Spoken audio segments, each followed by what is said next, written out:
Hi అందరికీ నమస్కారం. నేను చేశాను ఈరోజు మా లంచ్ కోసం శ్యామకు పొట్లాలు. మీరు ఎప్పుడైనా తిన్నారా, చేశారా?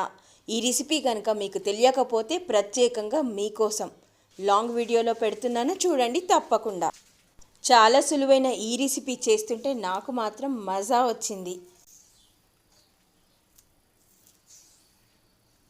అరే రే, పొట్లాలు కట్టాలా ఎలా అని ముందుగా అనిపించిన చాలా సులువుగా పొట్లం కట్టుకోగలిగాను. ఇలా నారతో నేను పొట్లాలు ఎలా కట్టానో చూడాలంటే లాంగ్ వీడియో చూడాల్సిందే తప్పకుండా. ఈ శామకుతో పప్పు చేసుకోవచ్చు, రకరకాల రెసిపీస్ చేసుకోవచ్చు, శనగపిండితో చేసుకోవచ్చు, శనగపప్పుతో చేసుకోవచ్చు. ఈ పొట్లాలను చూస్తుంటేనే బాగా అనిపిస్తుంది కదా, చేస్తుంటే ఇంకా మజా వస్తుంది. మీరు కూడా ఖచ్చితంగా ట్రై చేయండి ఈ రెసిపీ మీకు తెలియకపోతే. కేవలం చేసుకోవడం సులువు మాత్రమే కాకుండా సమయం కూడా చాలా తక్కువ పడుతుంది ఈ రెసిపీకి.